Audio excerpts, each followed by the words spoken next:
गांव के किनारे बना वो कच्चा सा घर, जिसकी दीवारों में सीलन की बदबू बस चुकी थी, आज कुछ ज्यादा ही खामोश था। चूल्हा ठंडा पड़ा था, राख भी बुझ चुकी थी। माँ और बेटी दोनों भूखी थीं। बाहर ठंडी हवा के साथ बारिश ऐसे गिर रही थी जैसे आसमान किसी पुराने जख्म को धोने की कोशिश कर रहा हो। चंद्रकला की माँ, जो कभी गांव की सबसे मजबूत औरत मानी जाती थी, आज एक कोने में बैठी कांप रही थी। कांप सिर्फ ठंड से नहीं, डर से। उस रात चंद्रकला की माँ को तेज बुखार था, इतना तेज कि उसका शरीर आग की तरह जल रहा था और सांस ऐसे चल रही थी जैसे हर पल आखिरी हो। कच्चे घर के कोने में पड़ी उसकी माँ बार बार बेहोश हो रही थी। चंद्रकला उसके सिर पर गीला कपड़ा रखे बैठी थी, लेकिन कपड़ा सूख जाता था, बुखार नहीं उतरता था। चंद्रकला की आवाज टूट रही थी। आंखें खोलो। गांव का वैद्य साफ कह चुका था, अगर आज दवा नहीं मिली तो सुबह तक कुछ भी हो सकता है। उनके पास एक कौड़ी नहीं थी। पिछले 4 दिन से बारिश के कारण जंगल से लकड़ी नहीं आई थी, बाजार नहीं गई थी और चूल्हा बुझा पड़ा था। बीमारी, भूख और बारिश तीनों ने मिलकर उस घर को जकड़ लिया था। माँ ने आधी बंद आंखों से चंद्रकला की ओर देखा।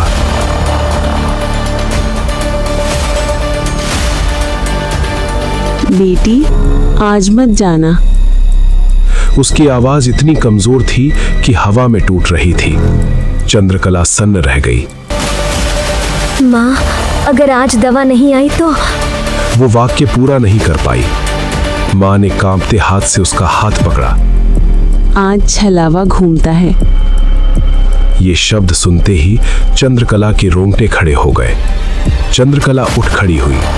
आंखों में डर था, लेकिन उससे बड़ा डर अपनी माँ को खोने का था। अगर मैं नहीं गई तो माँ बचेंगी नहीं। अगर गई तो शायद मैं न बचूं। उसने गहरी सांस ली। लेकिन माँ के बिना मैं भी कैसे जीऊंगी? उसने लकड़ी काटने की कुल्हाड़ी उठाई। आज अमावस की रात है और इस रात में भी तुम लकड़ी लेने जा रही हो। आज तुम लकड़ी लाने जंगल मत जाओ, मुझे बहुत डर लग रहा है। उसकी आवाज में एक ऐसी थरथराहट थी जो चंद्रकला ने पहले कभी नहीं सुनी थी। लेकिन भूख डर से बड़ी होती है। चंद्रकला ने कहा, तुम डर क्यों रही हो? अगर मैं लकड़ी लाने जंगल नहीं गई तो हमारे घर का खर्चा कैसे चलेगा? तुम चिंता मत करो, मैं जल्द ही लकड़ी लेकर जंगल से आ जाऊंगी। चंद्रकला ने अपनी माँ की आंखों में देखा। खाली बर्तन, सूखा चूल्हा और बीते 10 सालों की थकान। उसके पिता को गुजरे हुए पूरे 10 साल हो चुके थे। तब वो बहुत छोटी थी, पर उसे आज भी याद था। उस रात भी बारिश हो रही थी और उसके पिता जंगल से वापस नहीं आए थे।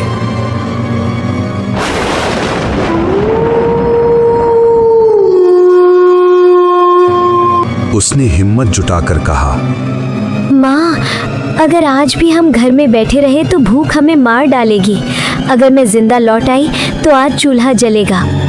माँ ने कुछ नहीं कहा, बस उसके हाथ को कसकर पकड़ लिया। इतना कसकर जैसे वो जानती हो ये पकड़ शायद आखिरी हो। ठंडी बारिश में भीगती हुई चंद्रकला गांव की कच्ची पगडंडी पर चल पड़ी। पैर कीचड़ में धंस रहे थे। हर कदम के साथ उसका दिल तेज धड़क रहा था।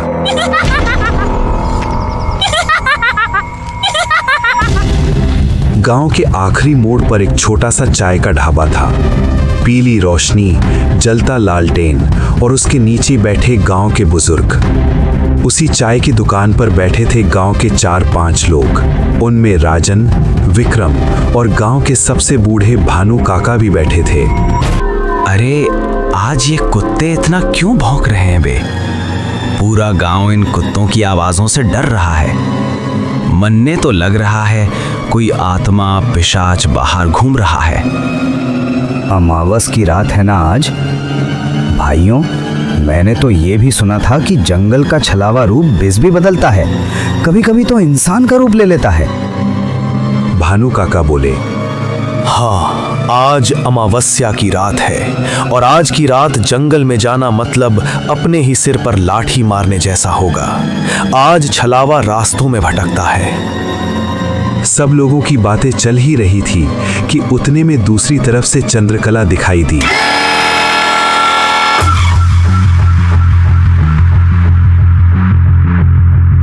अरे बेटी, इतनी रात इस बारिश में कहां जा रही है? एक कांपती आवाज आई। चंद्रकला रुकी। काका, जंगल लकड़ी लेने। ढाबे में अचानक सन्नाटा छा गया।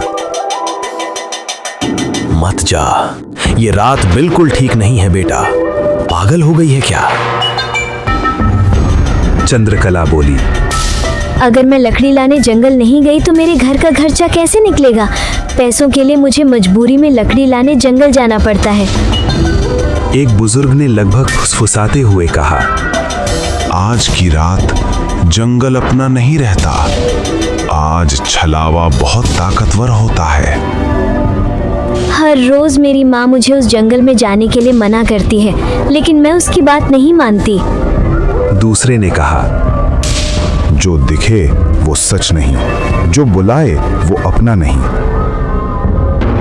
चंद्रकला ने सिर झुका लिया, लेकिन फिर उसने पीछे देखा, अपने घर की तरफ। अंधेरा, भूख और माँ की आंखें। अगर नहीं गई तो मर जाएंगे। बस इतना कहकर वो आगे बढ़ गई। किसी ने उसे रोका नहीं, क्योंकि गांव वाले जानते थे कुछ रास्तों पर जाने से पहले रोका नहीं जाता, बस दुआ की जाती है।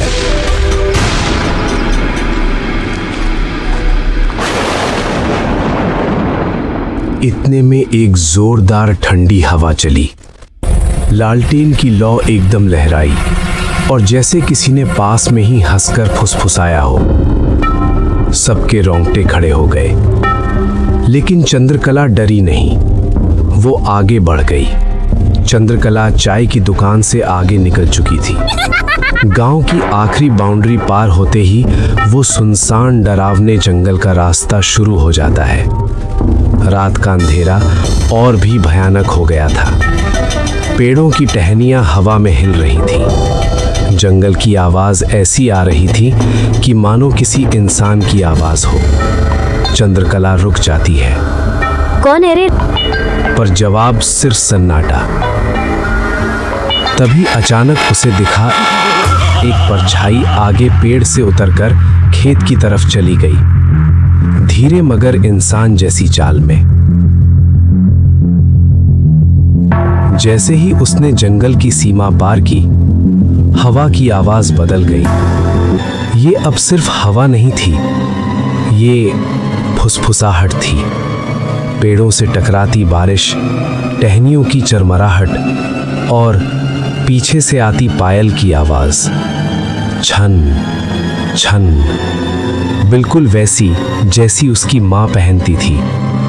चंद्रकला रुक गई। उसकी सांसें तेज हो गईं। दिल जोर जोर से धड़कने लगा। माँ? उसके मुंह से अपने आप निकल गया। कोई जवाब नहीं। वो आगे बढ़ी। फिर से वही आवाज, छन छन। अब वो पलटी। पीछे उसकी माँ खड़ी थी, भीगी हुई साड़ी, झुका हुआ सिर और वही जानी पहचानी आवाज। बेटा, घर चलो, तुम बहुत जिद्दी हो। चंद्रकला के पैरों तले जमीन खिसक गई। माँ, आप यहाँ कैसे? उसकी आवाज कांप रही थी। माँ ने सिर उठाया और उसी पल चंद्रकला की रगों में खून जम गया।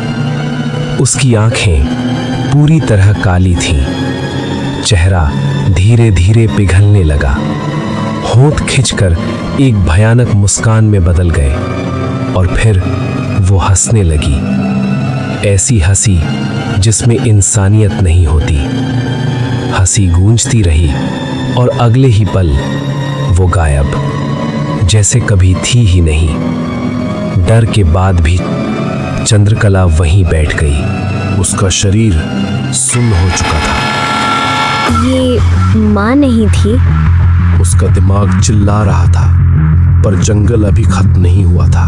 अगर वो वहीं रुकी तो ये रात उसे जिंदा नहीं छोड़ेगी। उसने कांपते पैरों से फिर चलना शुरू किया। हर पेड़ अब उसे घूरता लग रहा था, हर साया किसी का चेहरा। तभी उसे किसी के चलने की आवाज आई।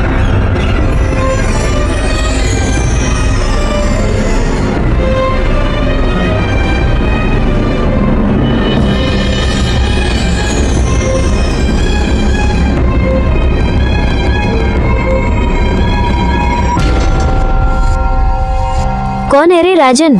तू है क्या? अगर कोई गांव का आदमी मेरे को डरा रहा है तो मैं डरने वाली नहीं हूँ। सीधे तरीके से मेरे सामने आ जाओ, नहीं तो मेरे हाथ जो कुल्हाड़ी है उससे मैं तुम्हारा सर धड़ से अलग कर दूंगी। तभी वो काली परछाई वापस आने लगती है, और वो कोई और नहीं बल्कि उसकी दोस्त किरण थी। चंद्रकला का दिल थक से रह गया। अरे किरण, तू इस भयानक डरावने जंगल में इतनी रात को क्या कर रही हो? मैंने तुमको बताया था कि मैं घर जल्दी लौट आऊंगी। किरण मुस्कुराई, मगर आंखें बिल्कुल ठंडी। लेकिन वो आवाज किरण की नहीं थी, वो तो उस जंगल के छलावे की थी। घर चलो चंद्रकला, रात बहुत हो गई है। चंद्रकला एक कदम पीछे हट गई।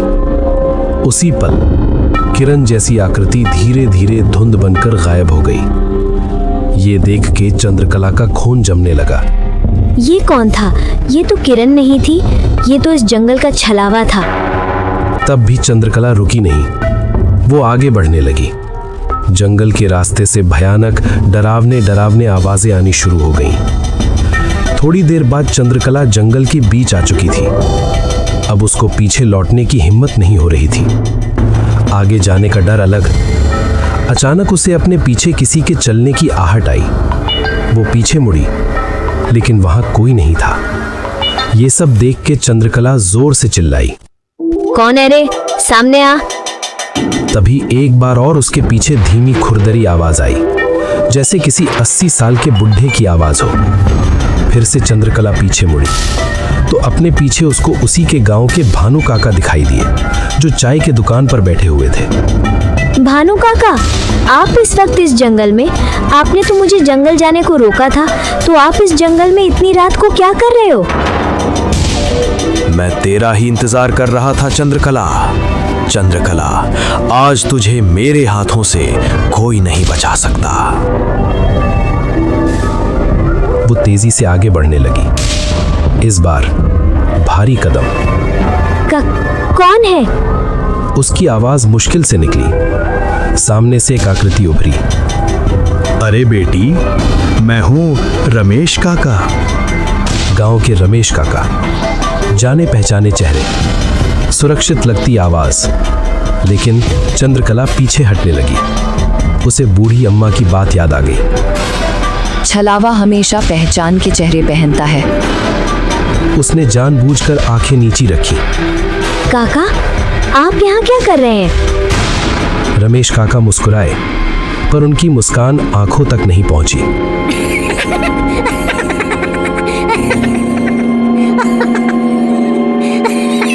अगर जिंदा बची तभी तो लकड़ी ले जाएगी बेटी। उस वाक्य में कुछ गलत था, बहुत गलत। चंद्रकला का दिमाग तेजी से चलने लगा। उसे अपनी माँ की बात याद आ गई। तेज रोशनी में छलावा टिक नहीं पाता। उसने जमीन पर पड़े सूखे पत्ते देखे। बारिश के बीच भी कुछ पत्ते सूखे थे। हाथ कांप गए थे, लेकिन उसने जल्दी जल्दी पत्ते इकट्ठे किए। एक चिंगारी और फिर आग। तेज रोशनी, जंगल का अंधेरा पीछे हटने लगा। रमेश काका की शक्ल तिरछी होने लगी, हड्डियां उभर आईं, चेहरा फैल गया और वो चीख पड़ा। एक ऐसी चीख जिसने जंगल को हिला दिया। अगले ही पल वो धुएं की तरह गायब। चंद्रकला भागी पूरी ताकत से।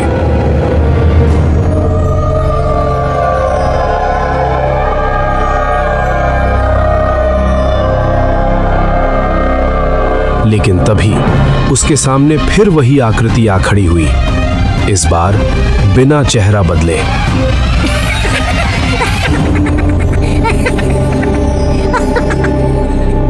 अब तो नहीं बचेगी, मैं तुम्हारे घर तक जाऊंगा, वो फुसफुसाया। चंद्रकला रो पड़ी, उसके पैर जवाब दे चुके थे। अचानक रमेश काका का चेहरा बिगड़ने लगा, आंखें लाल, दांत लंबे और चेहरा किसी दानव जैसा। चंद्रकला डर कर भागने लगी। छलावा पेड़ों से ऊपर नीचे कूदता हुआ उसका पीछा कर रहा था। चंद्रकला भागते भागते एक पुरानी खाई पर पहुंची। आगे रास्ता नहीं था, पीछे से छलावे की हंसी। अब चंद्रकला के पास आगे जाने का कोई भी रास्ता नहीं था। ना चंद्रकला पीछे जा सकती थी, ना आगे जा सकती थी। चंद्रकला ने कांपते हुए हाथों से अपनी कुल्हाड़ी उठाई और बोली, आजा, मैं डरती नहीं तुमसे, तुझे जो करना है कर ले। छलावा एक झटके में चंद्रकला का रूप लेकर सामने खड़ा हो जाता है। अब इधर भी चंद्रकला और उधर भी चंद्रकला, एक असली एक नकली। ये सब देख के असली चंद्रकला डर जाती है। चंद्रकला, अब तू क्या करेगी? अब तो मैंने भी तेरा रूप ले लिया है। अब कौन सा तू और कौन सा मैं? अब तो तुम्हारी माँ भी मुझे नहीं पहचान पाएगी। तभी अचानक छलावा चंद्रकला के ऊपर छलांग मारने ही वाला था कि तभी दूर से मंदिर के घंटे बजे, टिन टिन टिन, और मंदिर से निकलती एक तेज रोशनी जंगल तक फैल गई। छलावा चीखा। छलावा दर्द से चिल्लाते हुए पीछे हट गया। वो धुएं में बदलता हुआ चिल्लाया और अंधेरे में घुल गया। रात का अंधेरा गहरा हो चुका था। चंद्रकला को कुछ समझ नहीं आ रहा था कि अब वो क्या करे। थोड़ी दूर चलते चलते चंद्रकला थक जाती है और गिर पड़ी बेहोश। अगली सुबह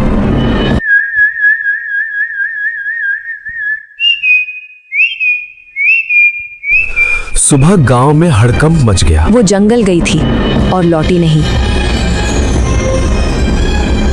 लोग जंगल में गए और उसे उसी जगह पाया, जिंदा, पर उसकी आंखों में कुछ मर चुका था। उस दिन के बाद उसने कसम खा ली वो कभी जंगल नहीं जाएगी। लेकिन उस रात के बाद से हर काली अमावस को चंद्रकला के घर के बाहर पायल की आवाज आने लगी। उसकी माँ ने जब उसे होश में देखा तो रो रो कर उसका माथा चूम लिया। गांव वालों ने कहा, भगवान ने बचा लिया। लेकिन चंद्रकला कुछ नहीं बोली, क्योंकि वो जानती थी जिस चीज ने उसे छोड़ा है वो मरा नहीं है। सबसे पहली रात, जब सब कुछ शांत था, चंद्रकला को नींद नहीं आ रही थी। उसके कान हर आवाज पर चौकन्ने थे। तभी छन छन, पायल, बिल्कुल वही आवाज। वो उठकर बैठ गई। दिल जोर से धड़कने लगा।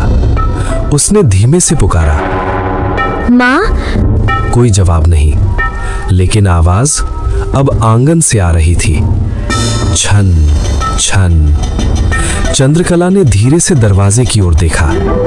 दरवाजा खुला था, जबकि उसने बंद किया था। उसका शरीर ठंडा पड़ गया। तभी पीछे से उसकी माँ की आवाज आई, बेटा पानी दे देना।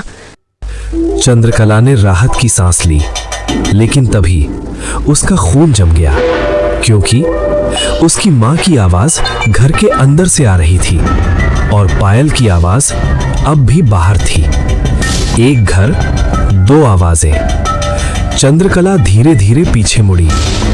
उसकी माँ चूल्हे के पास बैठी थी, सिर झुका हुआ, बाल खुले हुए। माँ, आप बाहर गई थी क्या?